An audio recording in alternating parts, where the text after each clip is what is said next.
రక్త సంబంధం గురించి వైసీపీ మాట్లాడితే అసహ్యంగా ఉంటుందని పీసీసీ చీఫ్ షర్మిల అన్నారు. కుటుంబ సభ్యులే తనపై విషప్రచారం చేయించారని ఆవేదన వ్యక్తం చేశారు. ఇప్పటికైనా మహిళలను గౌరవించడం జగన్ నేర్చుకోవాలని సూచించారు.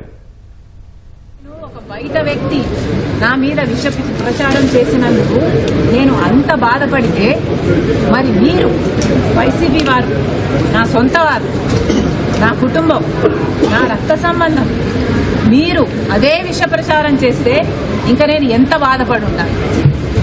మీ సైతాన్ సైన్యం చేత నేను రాజశేఖర రెడ్డికే పుట్టలేదన్నారు, విజయం అక్రమ సంతానం అన్నారు, నాకు ఇతరులతో సంబంధాలు అంటకట్టారు, నన్ను కనీసం ఒక మహిళగా చూసారా, కనీసం ఒక తల్లనన్నా గుర్తుపెట్టుకున్నారు. ఎంత దూషించారు. అసలు రక్త సంబంధాల గురించి, అక్క చెల్లెల గురించి మీకేం తెలుసు? మీకు అక్క చెల్లెలు అంటే ఒక ఊత పదం మాత్రమే. రక్త సంబంధం గురించి, అక్క చెల్లెల గురించి మీరు మాట్లాడితే చాలా అసహ్యంగా ఉంది. రక్త సంబంధం గురించి ఏమిటో నన్ను అడగండి, నేను చెప్తా. రక్త సంబంధం అంటే అన్న కష్టాలలో ఉన్నాడు కాబట్టి మాట అడగంగానే పాదయాత్రకు బయలుదేరడం. నా బిడ్డలను కాదనుకున్నా, నా భర్తను కాదనుకున్నా, ఒక్కటి కూడా ప్రతిఫలం ఆశించకుండా 3000 ఎన్నో కిలోమీటర్లు పాదయాత్ర చేసిన దాన్ని నేను. మండుటి ఎండలో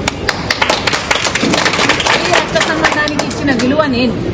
రక్త సంబంధం కోసం ఏ కార్యక్రమం చేయమంటే ఆ కార్యక్రమం. సమైక్యాంధ్ర కోసం తిరిగాను, బాయ్ బాయ్ బాబు క్యాంపెయిన్ చేశాను, మీరు ఏది చేయమంటే అది చేశాను. ఆఖరికి జగన్మోహన్ రెడ్డి గారు చేయి చాపి పాపా నీ ప్రాణం నాకు ఇచ్చేయన్నా ఇచ్చేసేదాన్ని నేను. అంతలా ప్రేమించాను నేను జగన్మోహన్ రెడ్డి గారు. అది రక్త సంబంధం. రక్త సంబంధం గురించి మాట్లాడేది.